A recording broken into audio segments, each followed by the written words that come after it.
I can. You guys hear Oh, me? all right. Yes, we Yes. hear you perfectly. This is Margaret McLean, and I'm Kevin Lenahan. Very nice to meet you. Nice to meet Hello. you. Nice to see you, Margaret.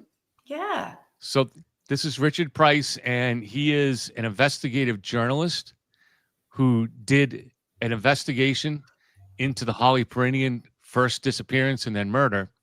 And it remains an unsolved case. And he did a 6-part series called, what was it called again? It's called Holly's Been Taken. Holly's Been Taken. That's right. And that's what her brother had first reported to the family, that Holly's been taken. So it's a very apt title. And we're going to talk about all of that. And where can people find this, Richard? It's on Apple, I think, right?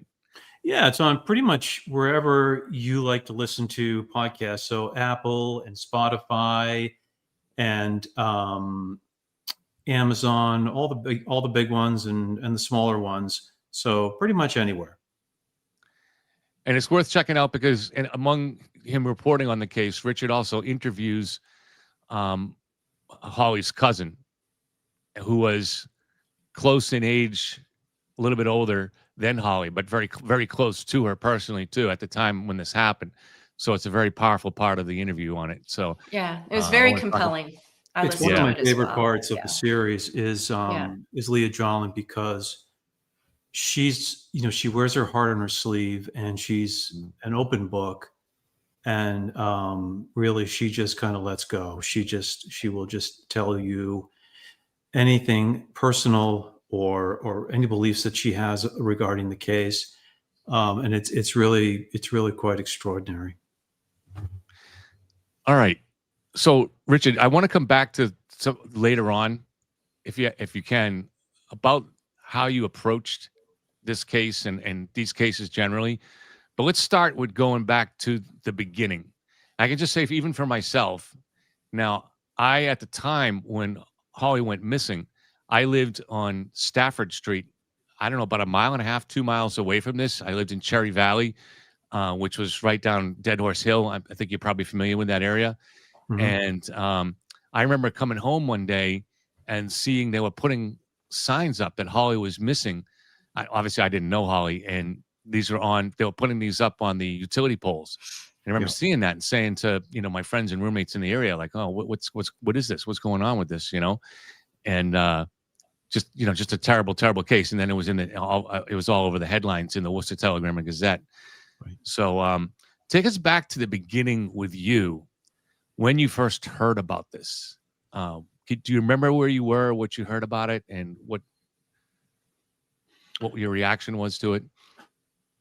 I was living more closer to Boston at the time. Mm-hmm.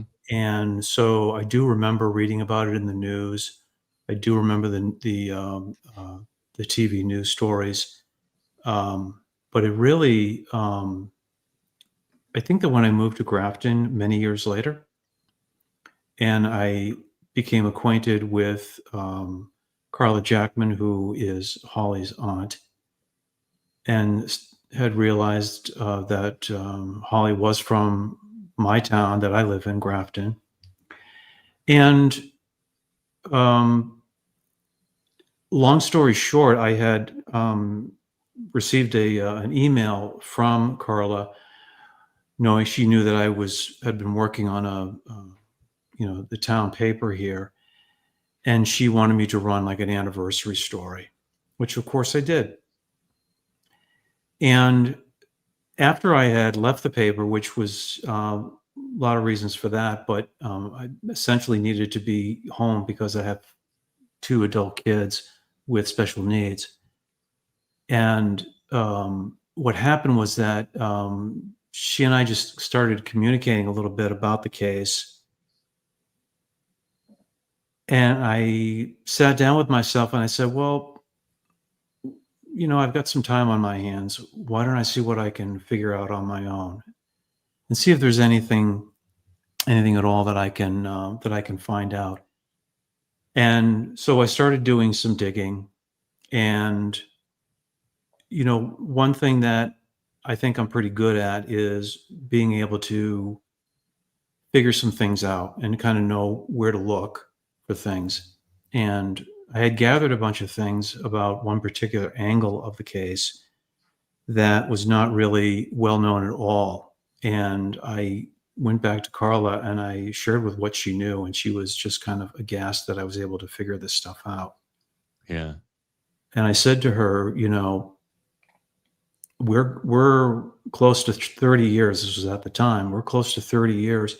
I don't think there's really anyone, at least since probably when the story first broke in 1993, that story really has been kind of forgotten to some extent. I think that the news organizations have done a good job of doing anniversary stories. And I think podcast stories have done a decent job of kind of giving you kind of broad strokes about the story. Right. But there really wasn't any like in-depth kind of stories going on. There's no deep dive going on. So I knew that that was something I could definitely do. And being in the area, it was certainly wouldn't have been too hard, because I would have been able to go to Sturbridge. I've been able to go to Brimfield. And I knew that if I were to do this, I would only do it with the family's blessing. I knew that I wasn't going to go rogue and try and do it without them. Right. And they gave me their blessing to do that. And I'm very grateful to them for that, and for their generosity and for their kindness, and their support. Mhm. And my goal was always not to solve the crime, but to just simply tell a complete story. And I thought of doing it as a podcast, partly because I've never done anything like that before. And I thought that it would be a really good way of presenting it, more so than in any other format. And so I spent literally years working on it, and this was going into lockdown and everything. Wow. But those episodes are the result of that. And to me, it isn't meant to be kind of like the final word, but really just an opportunity to present the story with a lot more detail, and to give Holly's memory and Holly's case the kind of the attention that it really deserved. And this is what the families want too, because they don't want their loved one forgotten, especially when the case remains cold and the victim, has not had justice because the killers have not been found yet. I just wanted to ask, and then I'll let Margaret ask a question. So basically, what you're saying is, and I didn't know this, I thought you were still working at the time for the local newspaper in the town, and so what you're saying is that when you had to go up to the family, you weren't able to say I'm working for XYZ. You were just saying I'm so and so, right? That makes it a lot harder, I think, to try to get them to kind of trust you, right? Well, they kind of knew me anyway, and so. And I think I probably presented myself well, and I think they appreciated the honesty and the earnestness, and I think they also appreciated the fact that I was going to be completely transparent with them. Right. I think that one of the biggest anxiety issues that they have is that they will find these kind of random podcasts, and they'll kind of broad stroke the Holly story, but often they will get a lot of facts wrong, or they'll say something that comes across as rather hurtful or insensitive.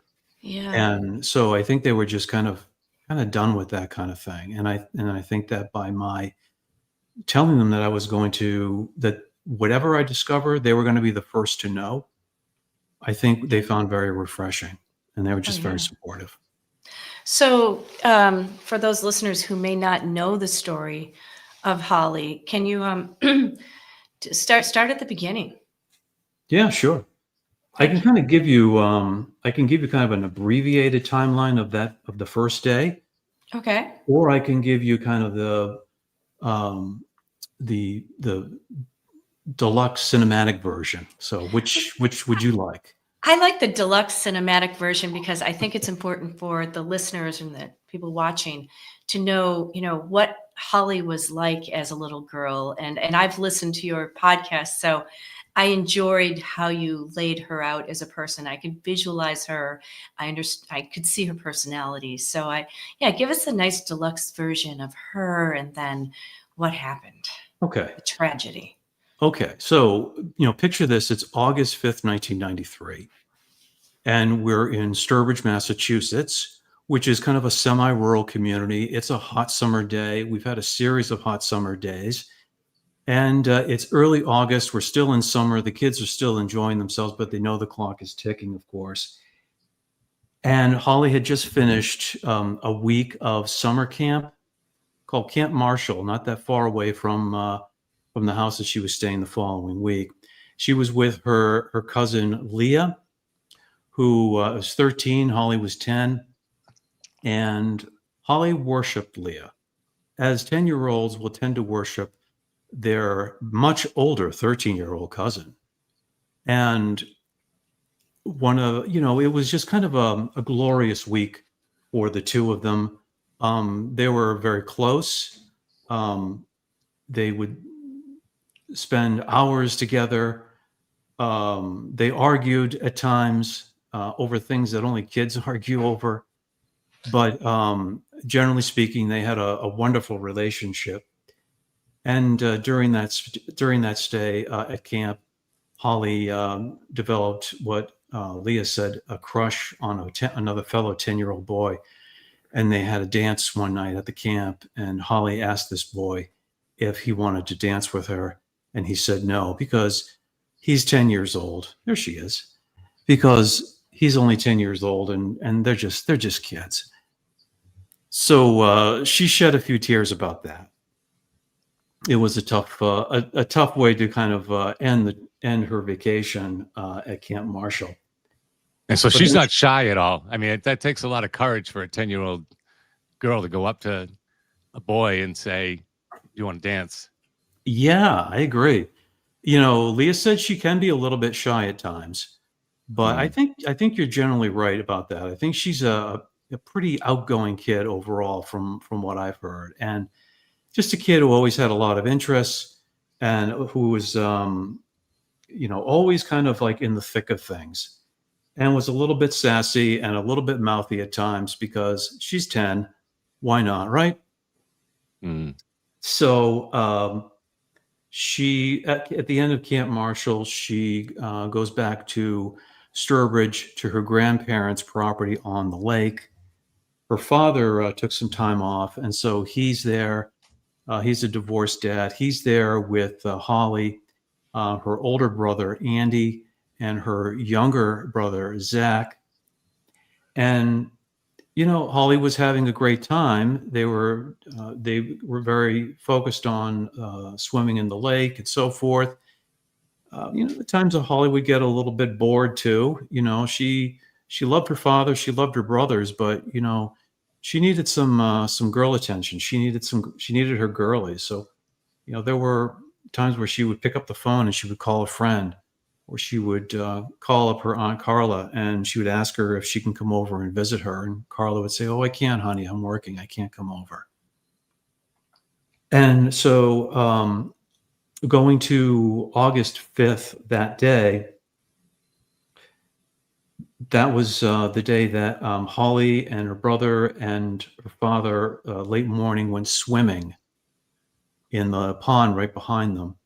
And when they came out and kind of changed to some dry clothes and so forth, and Holly and Zach had the belief that the puppies were going to be coming out down the street, which is about a 5-minute walk.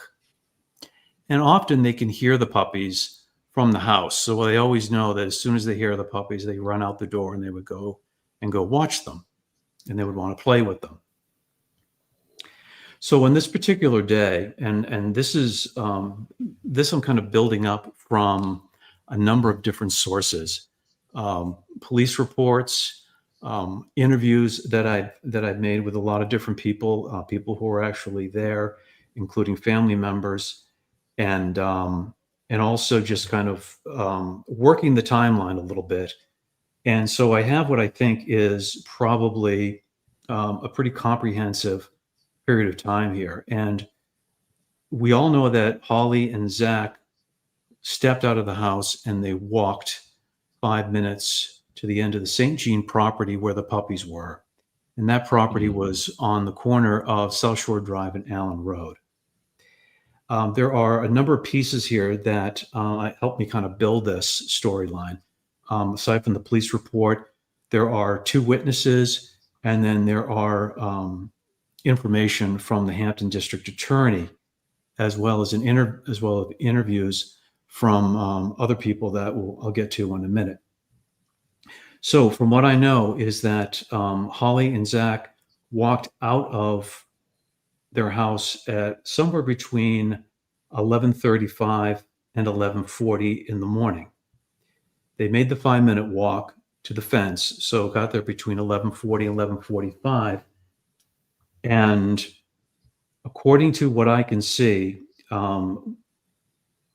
Zach more than likely walked back to the house about 5 minutes later. According to a police report, Holly had allegedly turned to Zach and, in a kind of a kidding way, said, well, watch out, Zach, because the dogs are going to get you. And being a 5-year-old, he takes it literally, got a little bit nervous, and decided he was going to leave and walk back to the house. So he left his sister behind. At that point, witness number 1 sees Holly, and they said this was just a little bit before noon. So that, according to me, would be somewhere between 11:50 and 11:59 a.m. And this witness, who was driving off of Allen Drive onto South Shore, said that they saw Holly standing by the fence, and they think, although they're not positive, that they saw Zach. So I don't think it's possible that Zach was there at the time of the abduction, because he had walked back to the house and he had got back there between just before 12 o'clock. And so he's there, and then his father is watching, has got the TV on, he's getting ready to make macaroni and cheese for the kids.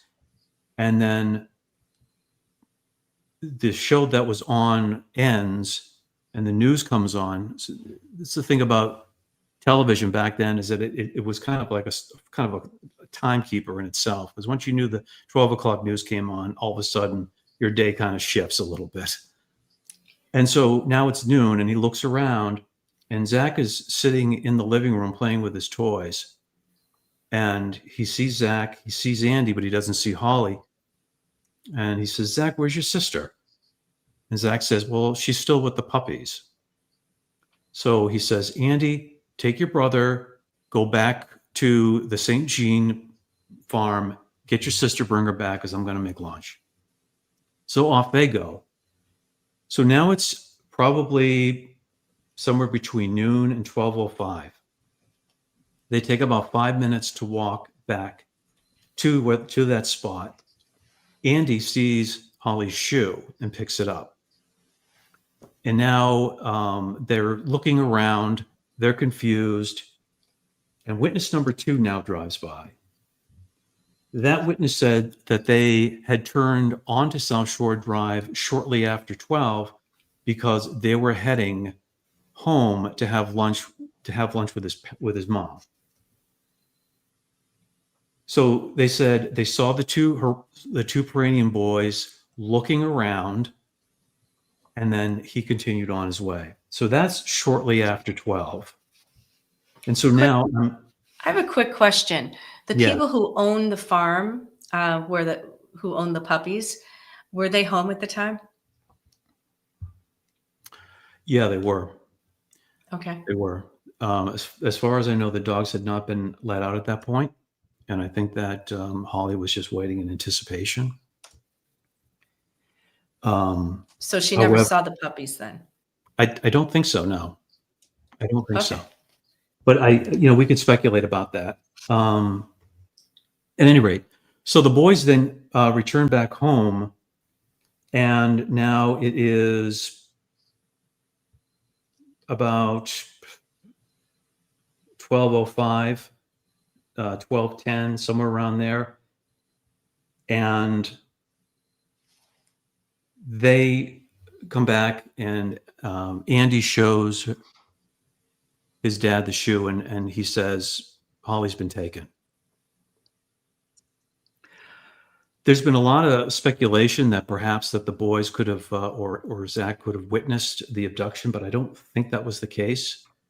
Because as they were walking back to get Holly, about 3 minutes into their walk, it's a unobstructed view to the fence at the St. Jean place. So if they were going to be a witness, they would have seen it right at that point, but they didn't. And so it's one. I hate to interrupt you, but one thing that seems strange to me is it's a short amount of time and they find the sneaker on the side of the road. Andy does. It seems like quite a leap to assume that she was taken just because her sneaker was on the side of the road. Yeah. Yeah, I agree. I find with that surprising. I think that there's a couple of things. I think that, Holly has been known to be kind of a steward of those two boys. She was a little bit more mature for her age. She tended to look out for them. She was responsible. She was the kind of kid that could do her own laundry, that kind of kid. And for her to just she wasn't a kind of kid that would disappear, that would wander off or run away. She was far too grounded, far too much common sense to do something like that. And I think also that Andy must have known intuitively that here was just one shoe and there's no Holly. And why would Holly be walking around with one shoe on her foot? I think he knew, even at 8 years old, that something was terribly wrong. He was just doing, I think he was doing the math in his head very quickly. Mm-hmm. So and that's why that's why he concluded that Holly had been taken. Yeah. I think I think intuitively he knew that something was very wrong. So now it's about 10 minutes afterwards at that point, and father gets panicked. They jump in the Jeep. They drive out to the edge of the property, the St. Jean place. No Holly. They drive around to the St. Jean front door. He knocks on the door, rings the doorbell. Mr. St. Jean comes out. He says, "Have you seen Holly?" I said, "No, I haven't seen her at all." They get back in the Jeep. They start driving around up and down South Shore Drive, looking around through neighborhoods. At the same time, probably thinking in his head, "This is insane. Why would my daughter be walking around the neighborhood with one shoe on her foot?" But nevertheless, he does that up and down in both directions on South Shore Drive, and then back onto their street, and started driving around there. And now they finally get back to the house, and now it is close to, it's basically 12:51, because according to the police report, the dispatch, it was 12:52 when dispatch called for a cruiser to go down to greet the family. In between where all this is going on, between when the boys are heading back to go and find their sister, and the time when Zach had initially walked back, leaving his sister behind, about 200 yards away is a 15-year-old girl who was standing by the mailbox waiting for a letter from a boy who she had a summer crush on. And she needed to wait for the mailman because her father didn't approve of her seeing this boy. He had his reasons for it. I believe he was a school teacher at the time, and that boy was a student, and there was just kind of like this thing that he had about his daughter dating one of the students, that kind of thing. Right. But she was 15.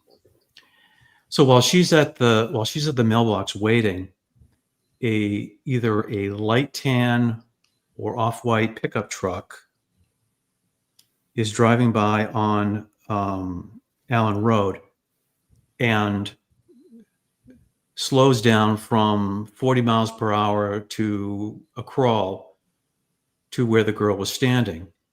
And the girl thought he was just some guy looking for directions. But instead, he had the window rolled down. He had a hat on his head. He had facial hair. And she said that he basically leered at her, like stared at her and stared at her figure, at her 15-year-old body. So she was a little bit creeped out. She turned around. She walked back up the driveway.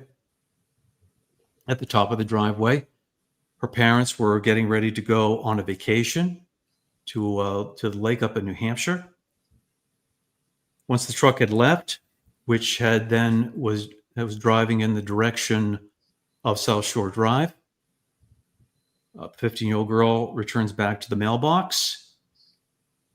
And sure enough, the truck returns again, coming back the other way. And the same thing happens again.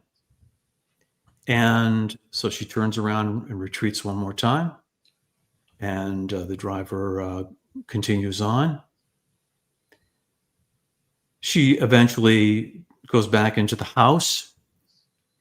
She goes upstairs. She goes up into her private bathroom upstairs, which happened to face the road. It was her girly bathroom, no boys allowed kind of bathroom.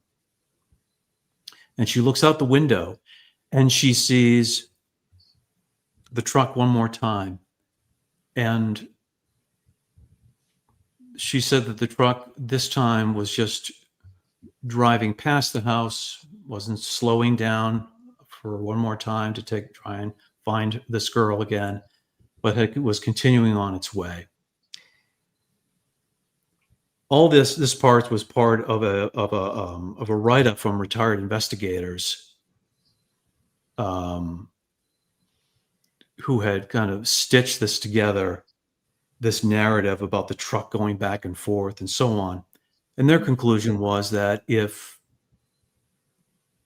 based upon the type of neighborhood it was and the crime level of the neighborhood, which was low, that only the person who was driving that truck could be the person responsible for the abduction of Holly Piirainen. That's interesting. Now, when you say the retired detectives, were any of them actually working on this case when they weren't retired? Yeah, they were. They were lead investigators, essentially. Okay. And are they still working on it? No. Well, they are retired now. And Okay, there is a new lead investigator now. His name is Tom Sullivan. He's with the Massachusetts State Police, and he is now the lead investigator of that case. These gentlemen here, they are. It's a case that they've never forgotten.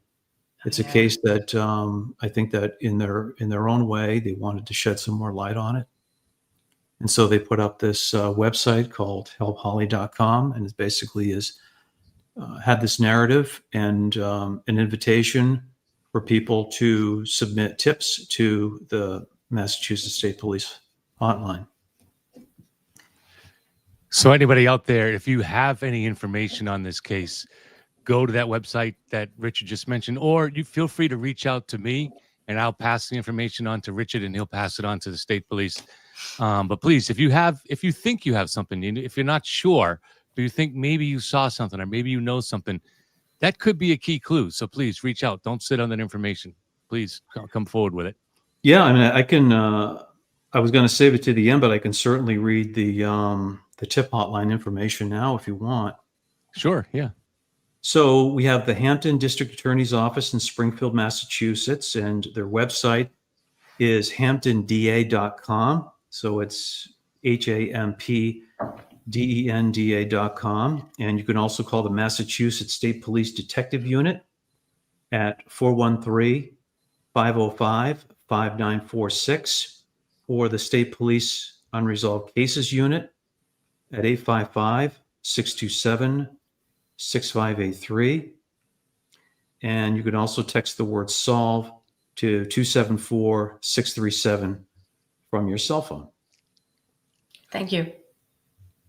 Yes, thanks, Rich. And I think that there's some people that may feel more comfortable initially reaching out to you, and because they want to talk to you, and they're a little nervous about talking to the state police, and they want to tell their story, and they want to see what you think. Do you think it's relevant? And you're probably going to say, no matter what, go to the state police. But nonetheless, they may feel more comfortable reaching out to you. So I'm sure you'd be willing to have that discussion with them. People have different comfort zones when it comes to working with the police.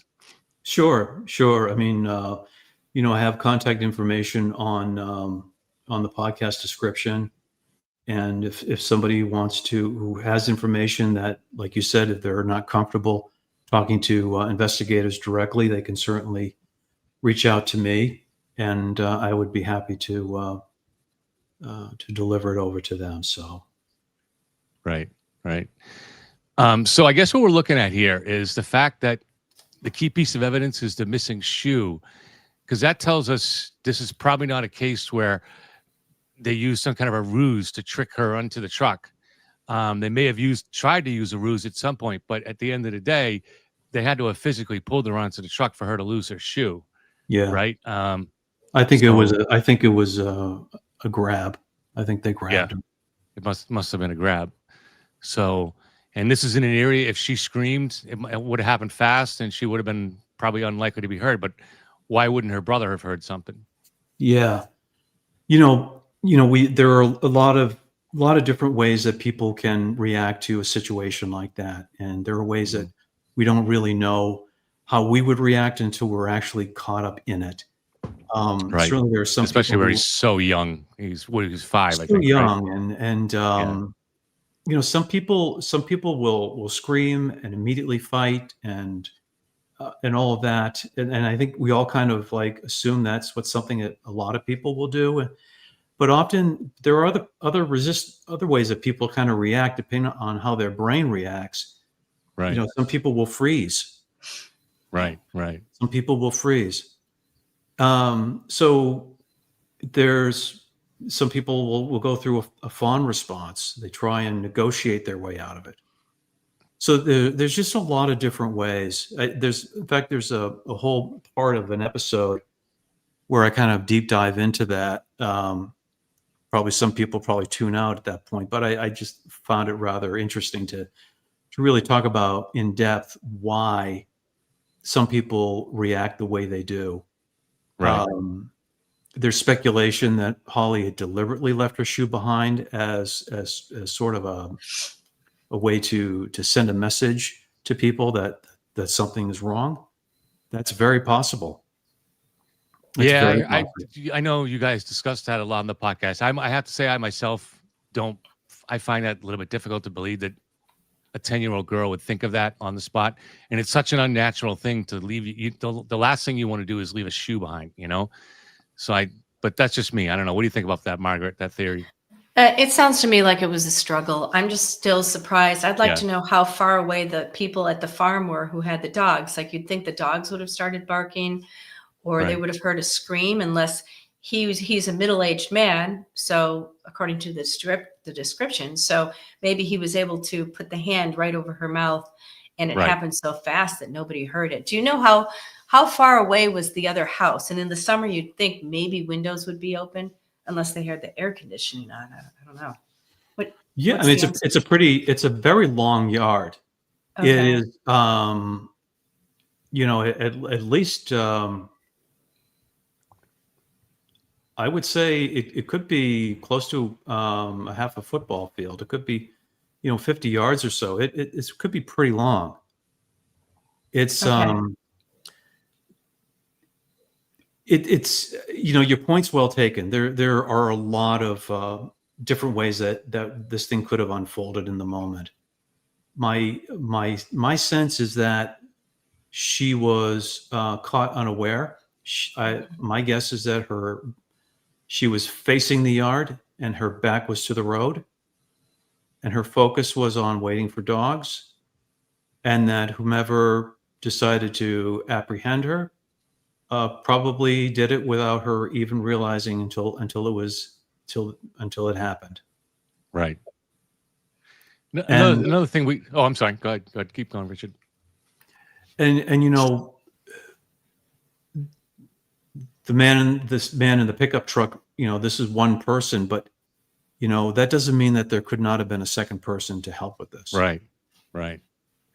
That's true. That was the next question I was going to ask is, you want to look at something in a case like this and try to decide if you think it was going to be a crime of opportunity or a crime that was somehow in some way planned. So in other words, if somebody knew Holly, or it didn't mean, doesn't even mean that she knew them, but they had encountered her somewhere, at a swimming pool nearby or anything to do with that, where they were doing work at the house or something. So had some sense of who she was and that she might be around in that area.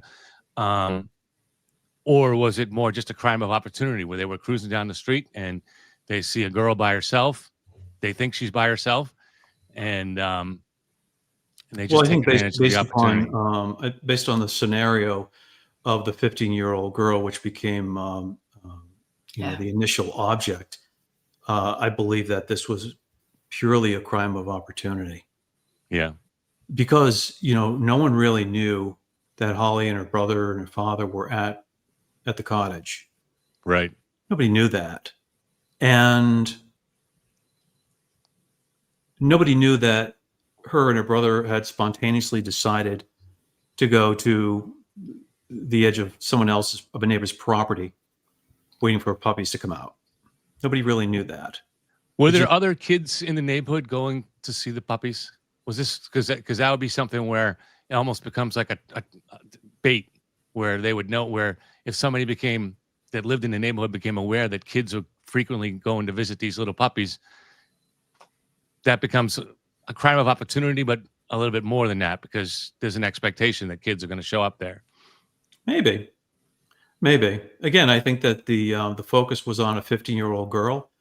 I think that the driver of that truck, who drove down Allen Road and used South Shore Drive, the edge of South Shore Drive, as a means to turn around, because it's kind of a nice wide piece of road there, and so it's very easy to turn around there. And I think that by passing around a couple of times, they were kind of able to notice the 10-year-old girl. And I think that once the 15-year-old girl kind of went out of their sight line, they decided that, well, here's a 10-year-old girl, blonde-haired kid, we'll take her instead. Yeah. Sounds reasonable to me. And I think that also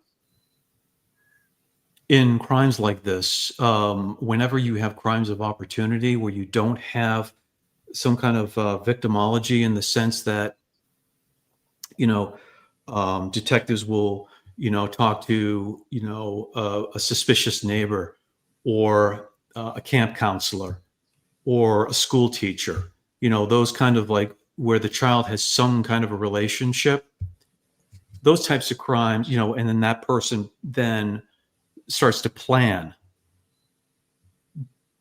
Those kinds of crimes have a higher success rate of solving than crimes where they're so random and they're one of the things you talked about in your podcast, and especially when you were interviewing Holly's cousin, was the fact that they had gone to a summer camp. Yeah. So is it possible that somebody from that summer camp had developed, an attraction for this kid? Anything's possible. For sure, certainly, that investigators probably went that angle hard right from the very beginning, as hard as they possibly could, and probably interviewed everybody. Yeah.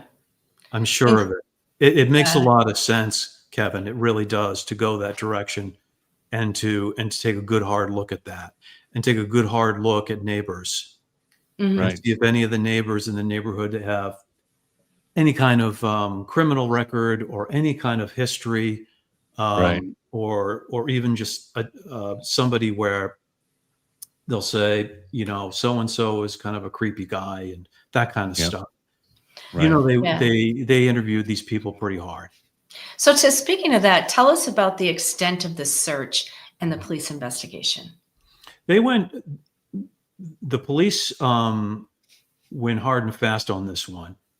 As soon as the initial cruiser showed up, they kind of mobilized very quickly, and it quickly turned into all hands on deck. They brought in pretty much every available police officer they could, state police officers, sheriff's department, helicopters came in, search dogs came in.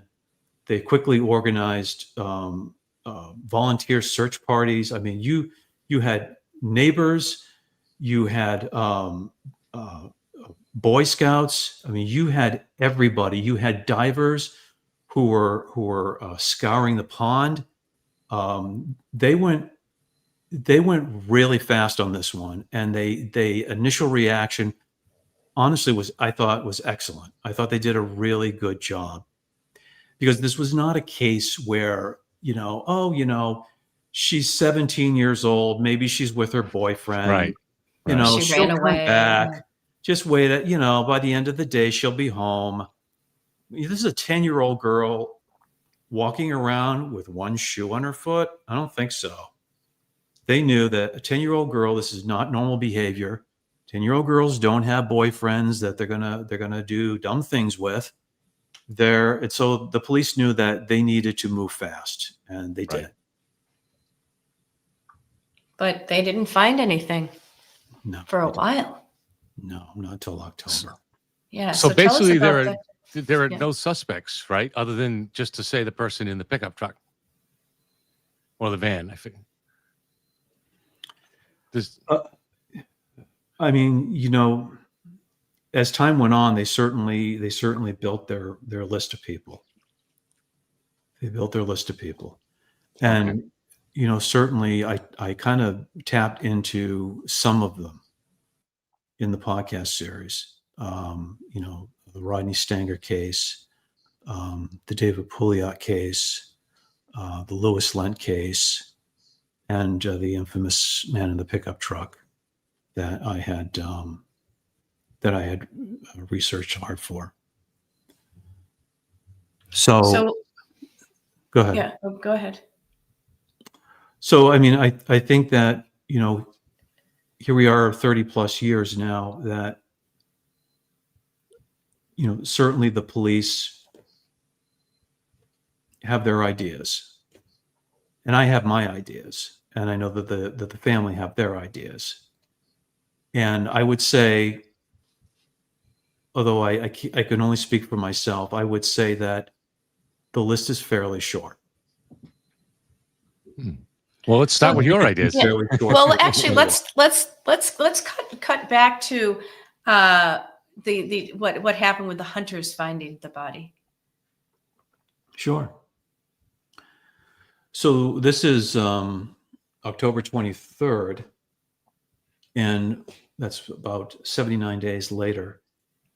And in Brimfield, Massachusetts, there is a wooded area with very limited access, a series of roads. It used to be what was going to be a rail lines that were going to be built in the 1920s, and the project was abandoned. So these rail beds remained, and it became overgrown.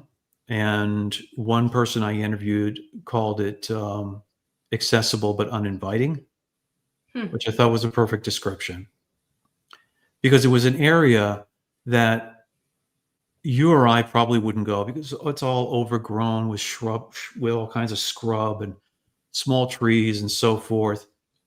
And it also was a lot of trash everywhere.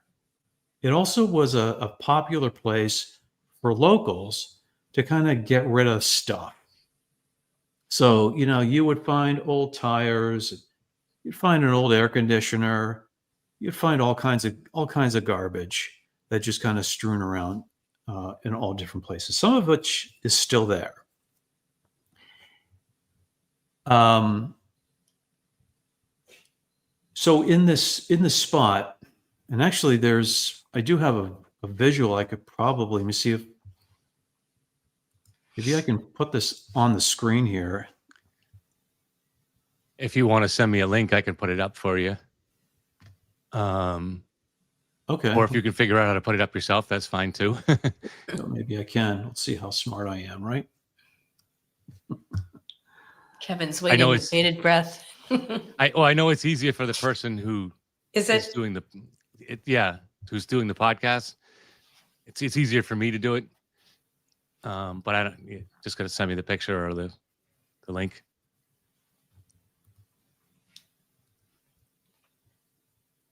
How's that? Oh, I don't see anything. hold on. I might just have to add it to the screen. Hold on a second. I got it. Oh, Got it? Wait. Yep. No. There you go. Oh, there we go. Good job, Kevin.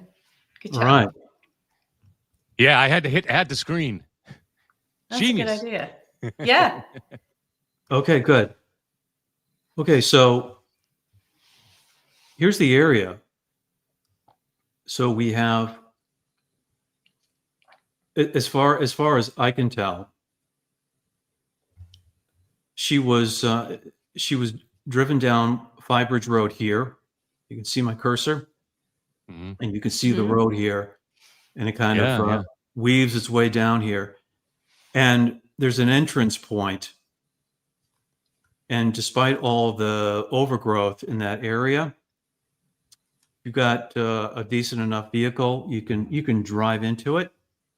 This is clearly a place that only people who are in the know, who know the area, would be able to access this.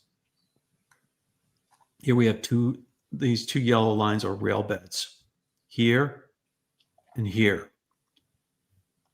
My guess is that they drove into this one, which is the outer one, closer to the river.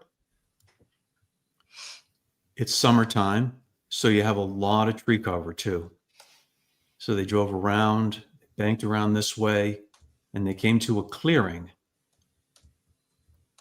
And in that clearing is where they pulled over. So the trees here kind of hide it, but that clearing was there then, and it's there now. This spot here, there's a memorial marker that her dad put up there a long time ago and has always kept up with it. So from what I can see is that they had pulled into this point, and when Unspeakable Things had finished, Holly was here, and they did a 3-point turn and went back the way they came, back out onto Firebridge Road and back away, and away they went. And that was it. And there's a lot to be said about this area, because you have this where Holly is. Over here, you have, I don't know if you can really see that too well, but here you have another path. And this path was built by the railroad people. And they had to kind of literally dynamite through rock in order to create the path. So this is actually a really tall hill right here. It's a very tall partition between, say, this area here and the rest of this area here, which is fairly wide open, and the area where Holly was, which is somewhat isolated and enclosed. So whoever had decided to go there, they had this in their mind, that this was the place to be. And So unfortunately, maybe somebody familiar with the area then. How would Very you know it was familiar. there? Oh yeah, no question definitely. about it. And I think if you take the time to go and visit this area and walk the area, which actually it's actually a beautiful space, beautiful place now. It's been completely renovated, and it's a very popular place for jogging and walking and dog walking and bike riding and everything else. But at the time, it was just an overgrown, uninviting place with trash everywhere. But because of its kind of secrecy, it was a place for nefarious behavior. I want to just respond for a moment to people in chat who are saying these images are reversed. They're not reversed. You can go to Google Maps yourself and put in these addresses. So, for instance, Allen Road, next to South Pond, where she was taken, the person in chat was saying that it's on the wrong side, that it's actually on the east side. Well, I don't know what to say. I mean, I've never been to that area, but what I have on the screen, and now what Richard Price has on the screen, is exactly what Google Maps has on the screen. So you can. This is Brimfield you're looking at. You're looking at Brimfield, right? No, you're looking at Brimfield now, but they were saying the same thing earlier when I had it on Sturbridge with Allen Road. They were saying that my map was wrong, and that the road, Allen Road, is actually on the east side. But they're just wrong. I don't know what else to say, because I'm looking at Google Maps just as you are here on your image, and so Yeah, you got it wrong, and you're making a lot of ruckus and chat over nothing because you guys got it wrong. yeah. I mean, that's the internet. It is what it is. That's okay. Most folks, if they want to, they can go to Google Maps and they can type in South Shore Drive in Sturbridge, Massachusetts, and then they can locate the corner with Allen Road, and they can see for themselves. So this is where the hunters found her body. How many weeks later or months? Like 2 months? She was abducted on August 5th. Yeah. And it was October 23rd.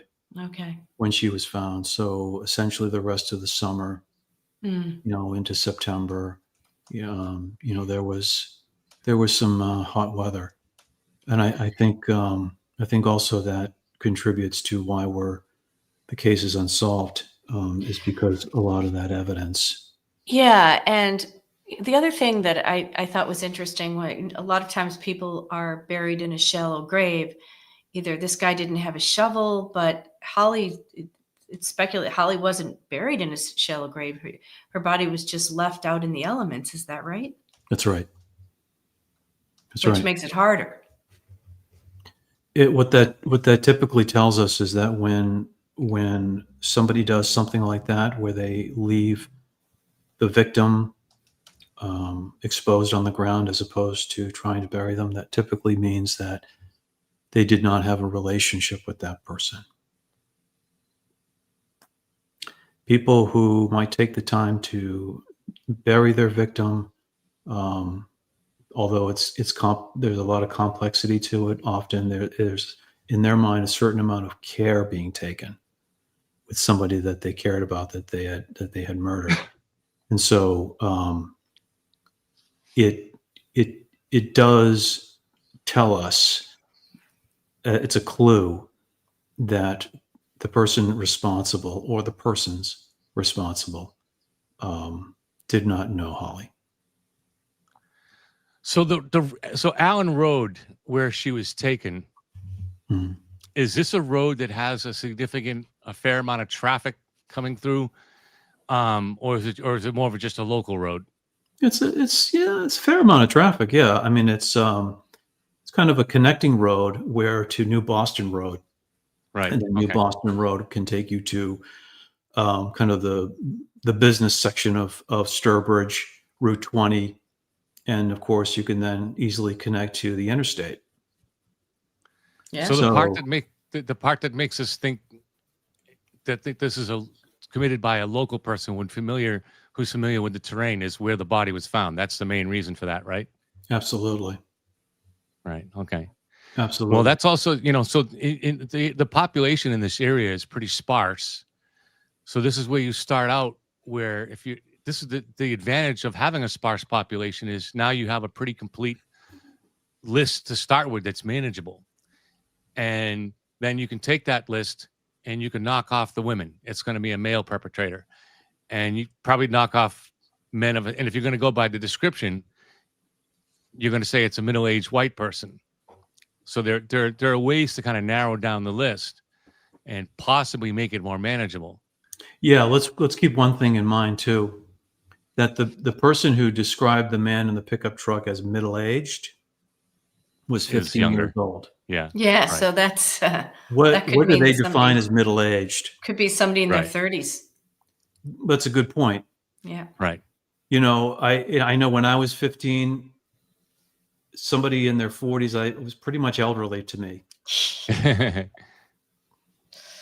Well, I would say you could say conservatively it was probably, if you're 15, probably if she's saying middle aged, it's probably someone her parents' age or a little bit younger to a little bit older. So, but to be safe, you would go say from age 25 to age 60. Now that's still going to be but it's where it's a white person, and it is majority white population in that area too. But I mean, how many people are we talking about total that white males between the age of 25 and 60 living in that area enough where they would have familiarity with Brimfield? Could have been a hunter that hunted. Could have been a hunter, could have been an antique dealer, someone that works in the, that's a big antique area for Brimfield. Hunter's a good guess. Hunter's a good guess. You're talking about somebody who knows the area, who hunts every fall, who maybe goes fishing in the summertime, so they know the area. They know all the spots, right? Right. And so they all start to kind of tell each other, oh, this is the best place to go fishing. This is the best place to go hunting for pheasants. And the people who discovered her were hunters because they know the areas too. They know the places to go to get pheasants in October. So what's interesting, I know, Kevin, you had mentioned about, you started talking about killer profiles and so forth. So there's have you guys ever talked about on your show the McKenna study at all? No. No. So the McKenna study was done in 2002. It's really unfortunately the only really in-depth study done on child abduction and child homicide. And it came across a couple of things. I mean, one, of course, is that it is an extremely rare occurrence. Less than 1% of cases of murders are child abduction that become a homicide. But it also said that in killer profiles, 96% of the perpetrators are male. The average age is 28 years old. They are unmarried, and they are socially marginal people. Most of them have a history of alcohol or drug abuse. They have sexual problems. About 30% of them have some kind of sexual problem. And about 46% of them have had a prior crime against children. Oh, those are interesting stats. I have seen that. And of course, the problem with that is there are a lot of exceptions to some of those points there. So for example, most recently we had the conviction of Richard Allen in the murders of Abby and Libby in Delphi, Indiana. And he was married and had a daughter, and he's been married to the same woman since he was 18. So there's plenty of examples of exceptions to that rule. You're absolutely right. You're absolutely right. And I think that's because... And he also was in his 40s too. So yeah. Yeah, this study, this McKenna study, because it's less than half of 1% of all murder cases fall into this definition, that the samples are relatively small. So you're absolutely right. There's a lot of opportunity for people to go kind of defy the odds, so to speak. So, the study has its flaws, it has its limitations, but it's very interesting stuff regardless. Right. And this is another area too, and you mentioned this already, is that most of the time these crimes involve one abductor, but there's certainly going to be plenty of cases where there could be two people working together. And so we can't rule out, like, and you already have said this, that there could have been two people in this vehicle that did this, and that would make it easier to do something like this too, because one person is going to take the kid and the other person is going to drive off. It's much more hard to pull this off, one guy by himself. I agree. So it's tricky, but I do. So what are your theories? Back to that. Yeah. What are some of your theories? Well, a lot of it I kind of unfolded in the podcast. Some of them are old news stories that somewhat salacious, not terribly factual. I think the Rodney Stanger angle is one. The only person who's ever actually been named publicly by investigators is David Pouliot. Mm-hmm. David Pouliot is an interesting case, but it is one that I think that it just kind of fizzles at the end of the day. This was presented to the public. That was 2012. So it's been a while now. Yeah. And since that initial press conference, we've heard nothing about David Pouliot. Was he also one of the possible suspects in the Molly Bish case? No, I don't think so. No. Okay. All right. And I think David Pouliot, I don't think he's a murderer. Was a murderer. I don't think David Pouliot was responsible. I think David Pouliot his death certificate said that he died of a number of different things, and one of them was that they did find cocaine in his system, and I think that that might have been a big problem for him, and I think that David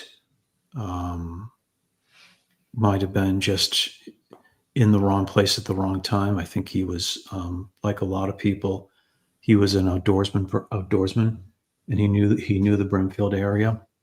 And I think that the investigators, they found an object in the area, although they would not admit that the object was near Holly's remains.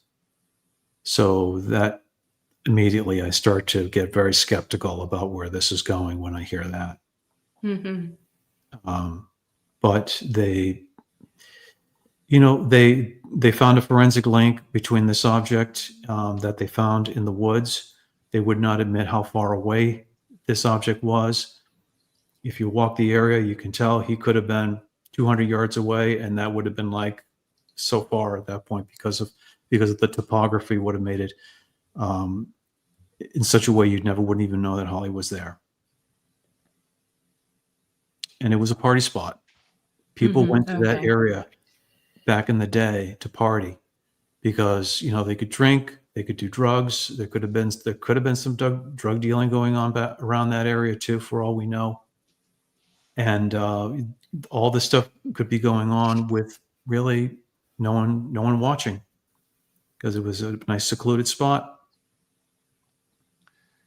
You mentioned that your theories are different than the police theories, which are different than the special investigators, the retired cops who took the son. So how are they different? Where are the areas of difference here? Well, the retired investigators talked about two cousins who were at the mailbox. However, I did end up interviewing the 15-year-old girl, who of course is now an adult. And she said that I was the only one there at the time. She said my cousin was not there.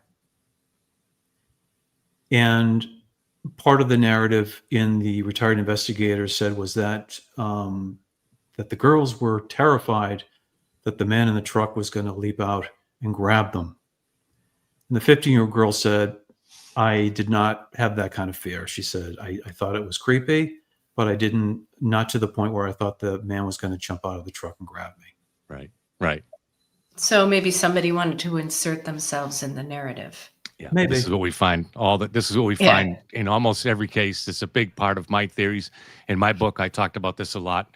That it's just a human. I'm not trying to be critical of people, especially when kids involved here. But even this applies with adults too. That they just want to insert themselves to be a part of it, and it starts out as they're not even they don't go to the police with this. They're just telling. So these are kids would have been telling their friends these stories in school. Oh yeah, I saw this creepy guy in the neighborhood, and then eventually someone goes to the police and said, that's probably how it went down. Yeah. And so I agree with you, Richard.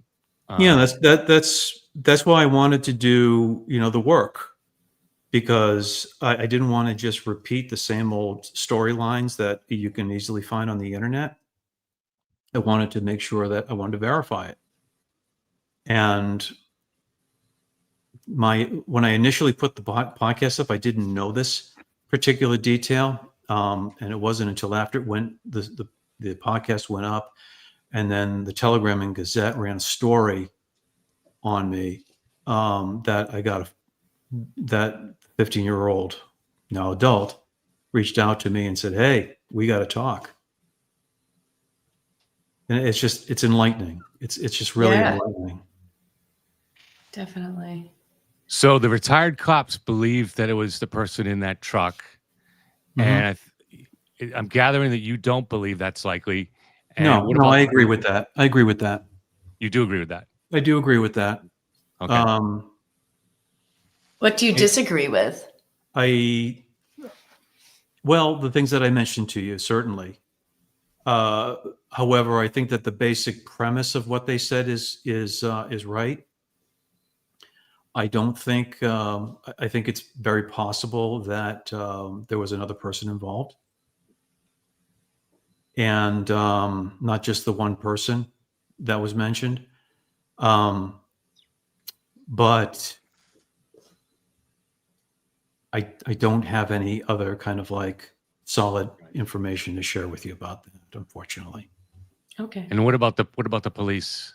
I know, and they probably haven't shared much about their thoughts, maybe, but what have they shared with you? So that you can talk about. Maybe there's things you can't talk about, but that you can talk about. Yeah, I mean, like the current investigators, the current district attorney, they're certainly aren't going to be forthright about things like this for obvious reasons. Right. I have talked to other people who are connected to the case in different ways.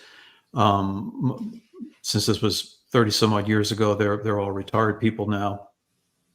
But the part about the episode that I call the man in the pickup truck, excuse me, I got quite a bit of information about that person, that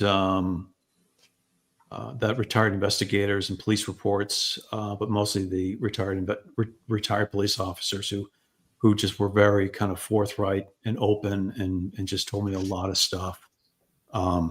It was very, very helpful indeed. Very helpful indeed. And I think I want to kind of clarify here that, in the episode I call him a man in the pickup truck, but I also say that there were a lot of pickup trucks out there. Oh yeah, I can imagine. And the story, the case gets bewildering because the person that I had talked about in depth, although I'm sure that he has some connection to the case, I'm not entirely convinced he is the person responsible. What does that mean? So he had a connection to the case, but he's not responsible. Can you expand on that?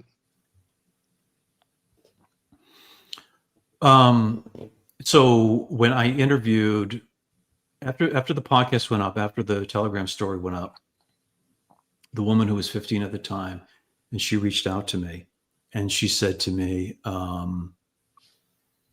we were talking about the man in the pickup truck that she had saw on Allen Road,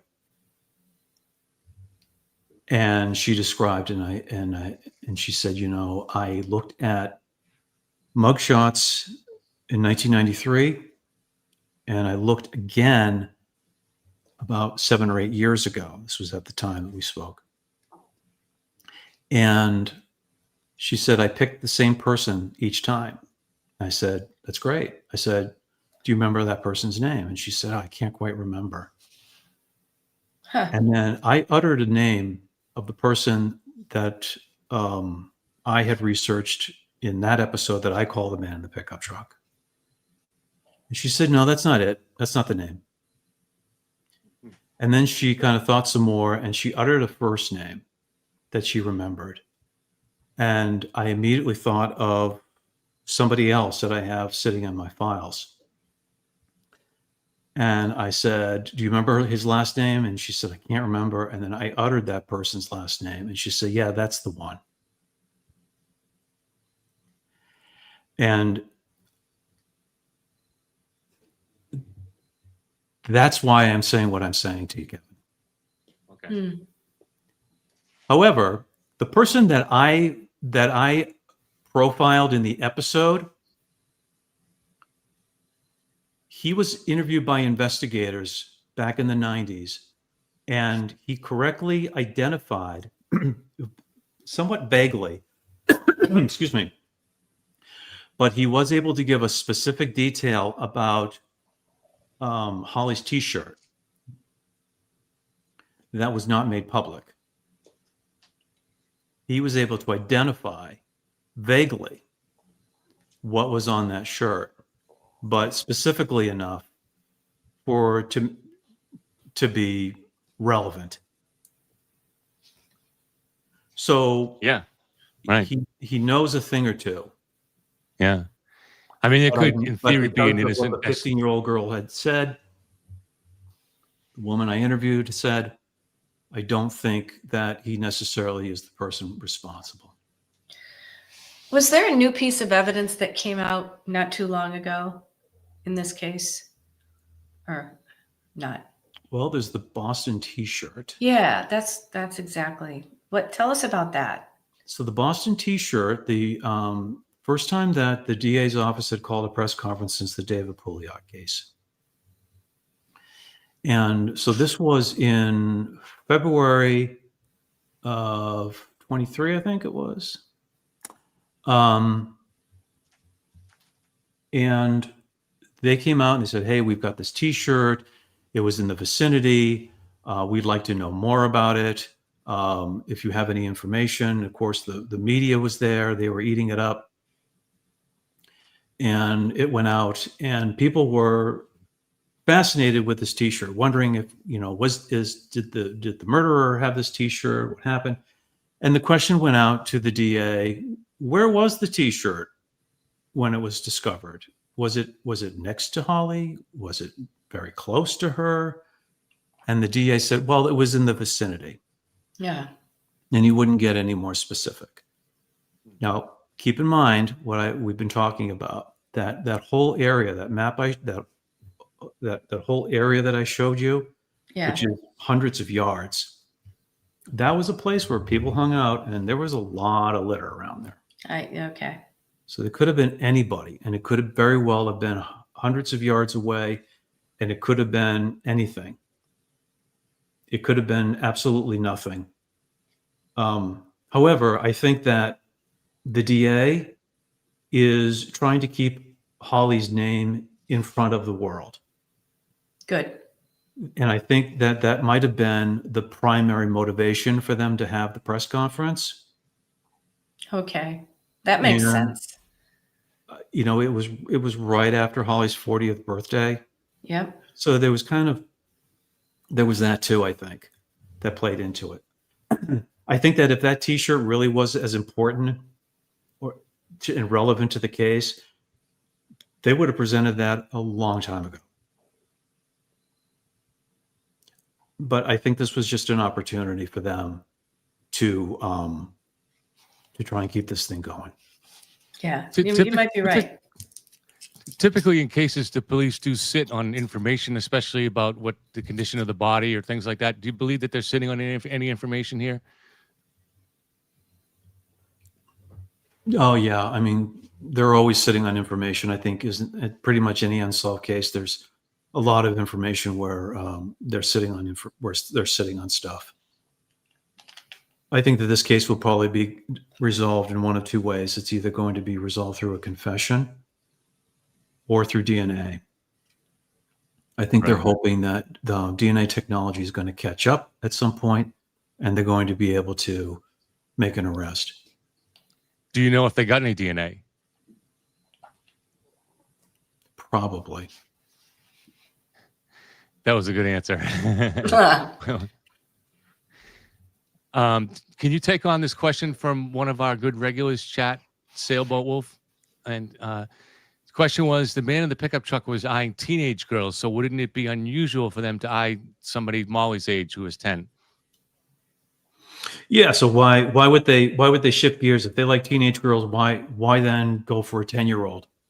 And that's a good question. And I think that the answer is something that only that the abductor can answer. Right. I think that one thing that the investigators have right is that, given the rural nature of the neighborhood, given the low crime rate of the neighborhood, given the bizarre behavior of the man who was leering at the 15-year-old girl, and that it was within 200 yards of where Holly was, and that it was likely that that person turned around and came back right at the spot where Holly was, that it seems very likely that the person who was leering at the 15-year-old girl is also the same person that abducted Holly Piirainen. And I'm sure that's correct. Okay.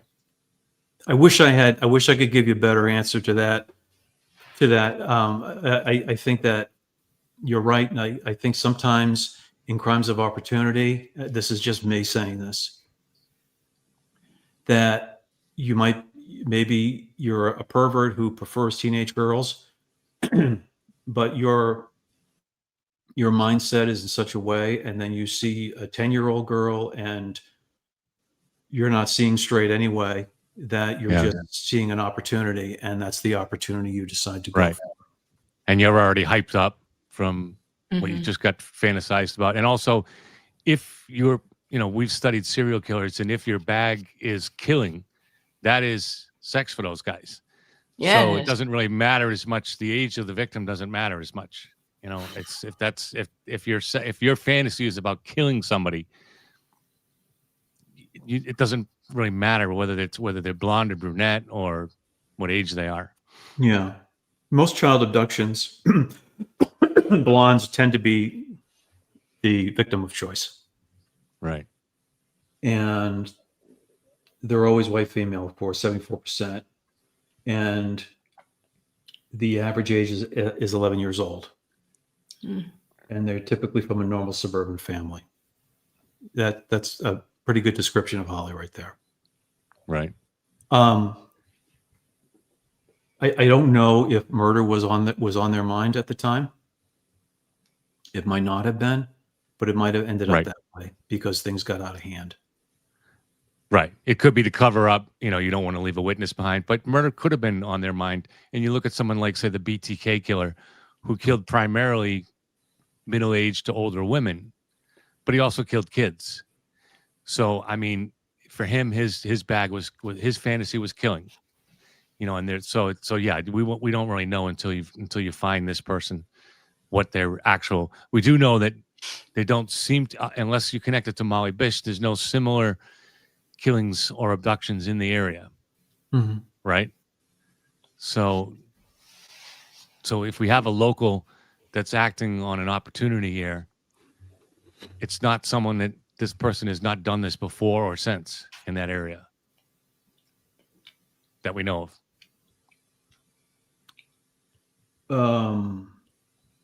People like that tend to do it again. Maybe not necessarily commit murder, but certainly would molest or commit rape of a minor. Right. But there are no reports of that, so we have to kind of factor that in. What do you mean by that? Well, there are no reports of a similar abduction anywhere in that area, before or after that. Unless the guy Actually, no, that's traveled. not true. Actually, that's not true. Yeah, unless the guy Not true, traveled okay. up the New York State, all the way to the New York State Thruway, and they're Right. committed more crimes up 24 in less there. than so Holly was found in Brimfield on October 23rd. On October 22nd, also in Brimfield on Apple Road, about 4 miles away, a 12-year-old boy was stepping out of his house to walk to his friend's house, and a man in a Dodge sedan pulled up and rolled down the window and asked him if he wanted to go to McDonald's with him. And the 12-year-old boy ran into his neighbor's yard and started screaming.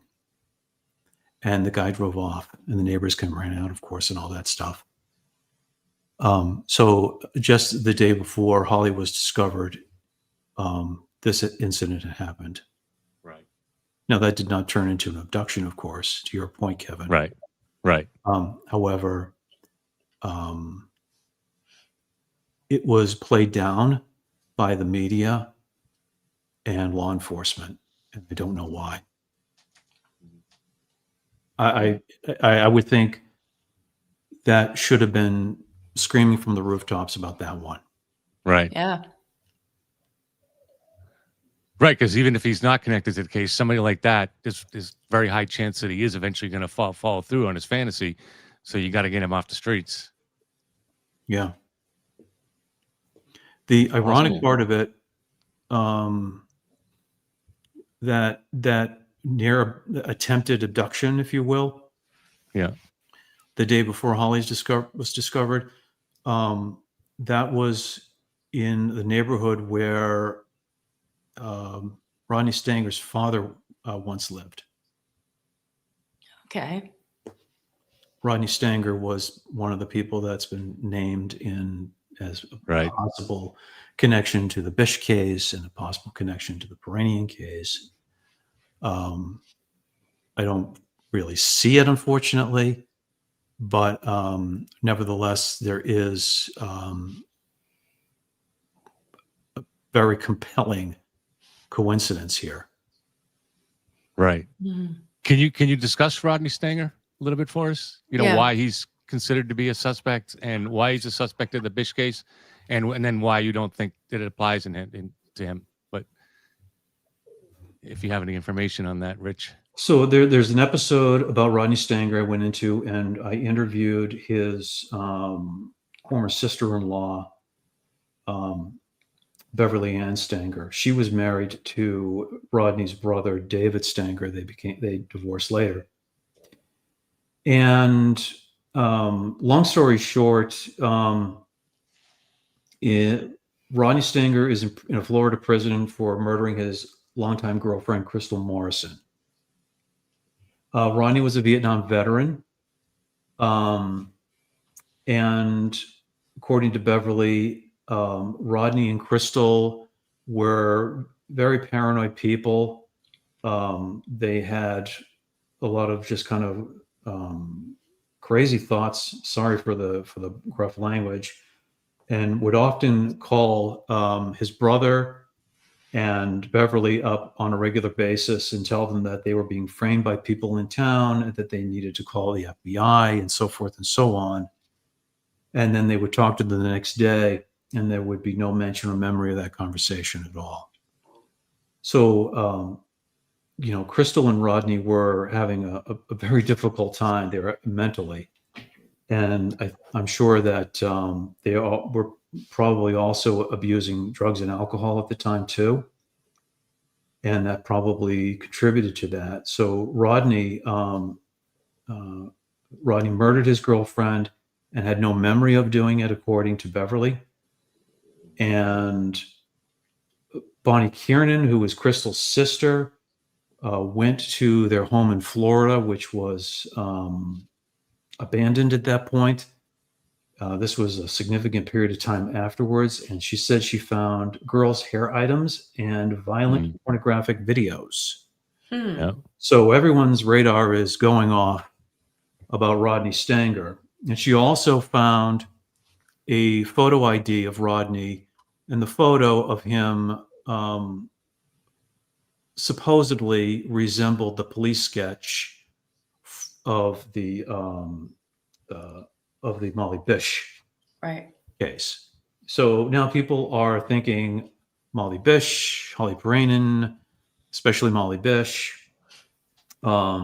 Supposedly that Bonnie had spoken to on the phone before the murder, and Crystal was in some kind of psychotic state and either was supposedly alleging tipping off her sister over her boyfriend's murder of Molly, or was just simply spiraling during a serious mental health episode.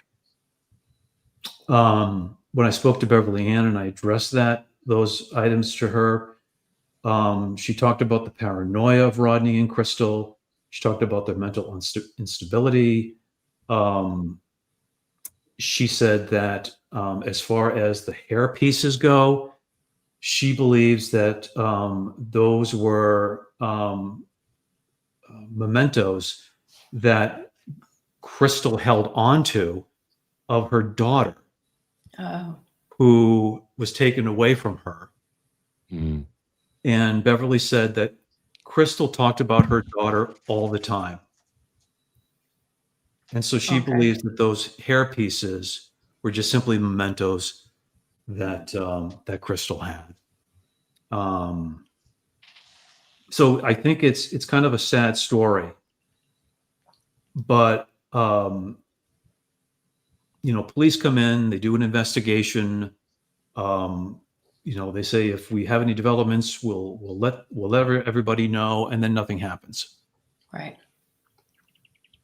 And I don't see a lot here as far as a connection between Rodney and the Molly Bish case or the Holly case. Mm-hmm. However, there was and I asked Beverly, I said, have you ever known Rodney to be attracted to underage girls? And he said, never. I never, ever, ever got that sense about him. We then talked about Randy Stanger. Randy is another brother, and David and Beverly lived on New Boston Road in Sturbridge in 1993, very short distance to the abduction spot.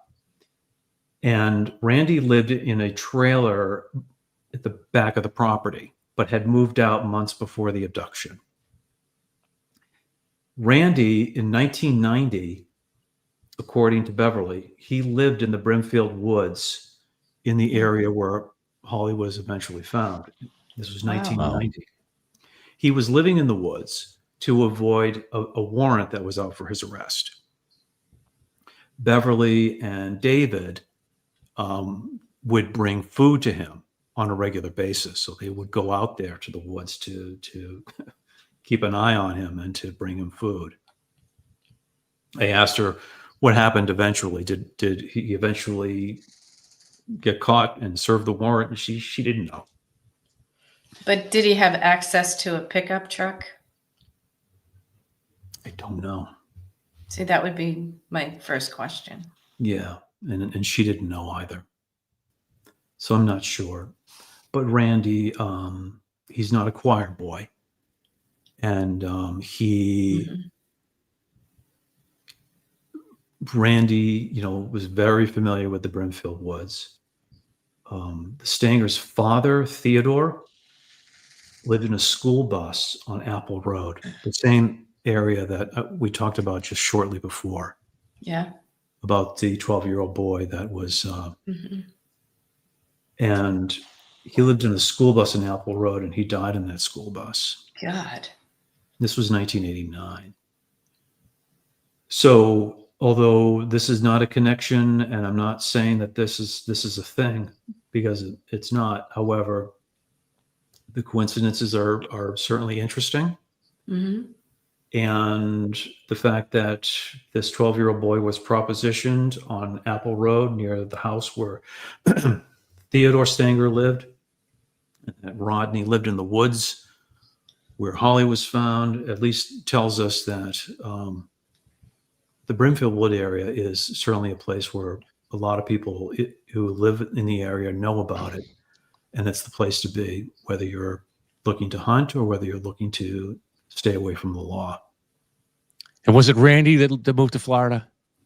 Yeah, Randy moved to Florida. Randy. Beverly, in fact, Beverly and David also moved to Florida. They were close. And I think part of the thing that made me suspicious there was the fact that it seemed that they moved very suddenly without any prior planning. Right after they moved very suddenly after Molly's murder. Yeah, that's true. That's true. You're welcome to speculate. But I think that given the Rodney was extremely paranoid. He was probably very mentally unstable. He might have had severe PTSD from being a Vietnam veteran. He supposedly had moved suddenly because of an insurance case that he was trying to dodge. The insurance company was after him for money. And so he and Crystal had fled to Florida, thinking, because everyone thinks if they go to Florida, they'll disappear. Yeah. I just don't think they were of sound mind, unfortunately. Right. Yeah, it doesn't sound like it. Jeez. Okay. Did we miss anything, Margaret? Is there anything that you want to ask, or is there anything you want to add, Richard, that we might have missed? No, I mean, I think that I think we've talked a lot, and maybe just kind of give the tip hotline one more time, perhaps. Yeah, sure. Yeah. So, if you know anything about the Holly Piirainen case, and no matter how small or seemingly inconsequential it is, there are a number of different ways you can reach out. There's the Hampden District Attorney's Office, which is in Springfield, Massachusetts, and they have a website called hamptonda.com. You can call the Mass State Police Detective Unit, which is 413-505-5946, or the State Police Unresolved Cases Unit at 855-627-6583. Probably both numbers probably ring in the same building. yeah. Tom Sullivan is the lead investigator, and you can also text the word "solve" to 274-637 from your cell phone. And if you do those things, and if the mood strikes you, you can reach out to me and share your lead with me. shortwalkmedia1@gmail.com. And I have a hotline at 508-614-9367. That's it. Okay. And also the name of Richard's podcast, which is one of the better podcasts you'll see in this kind of a true crime investigation, is Holly's Been Taken. Holly's Been Taken. It's very good. Give me a 5-star review for crying out loud. Absolutely. Yeah, go and listen to that. If you haven't, please do. We and then decide for yourself. But I worked hard on it, and I appreciate any set of ears I can get, and I know the family would appreciate it, because they just want this thing resolved in their lifetime. Yeah, I hope so. And it should tell everybody a lot that the family trusted Richard with their full cooperation here, as did the police, as did certainly the retired police that were working. So that tells you can trust him too. So please reach out to him. Yes. Thank you, Kevin. Thank you, Margaret. Oh, thank you. It's been very enlightening. It's been a great show. Thank you, Richard. I appreciate it very much. All right. Good night now. Good night. All right, Margaret, is there anything else we want to get into today? Not that I can think of. We're off the air, right? No. We're still on the air right now. Sorry. Oh, really? You and me are still on the air? Yeah, I didn't hit end show. Sorry. I didn't know if you wanted to say goodbye to the audience. Goodbye, and everything like everybody. that. Thank you so much. Glad I didn't say anything bad. I know. Sorry about that. Well, we might be back someday this week. Yeah. Me and Margaret will discuss it off the air in Yes. a moment. And thank you, everybody, for being here. And thank you for being generous and warm to Richard. He's a good guy. And check out his show. He really did a very good podcast. And this is difficult when to go out and reach out to the family. Is something that is very difficult. I myself have never done something like that, and not sure I'd be comfortable doing it. Because they've already suffered enough, and you don't want to, even if your intentions are good, you don't know what they might be uneasy. And so I mean, it's a tricky thing, but you can see why they trusted somebody like Richard too. So yeah. All right, I'm going to end the stream. Good night, guys. Thank you very much. Good night. Thank you again. Appreciate it.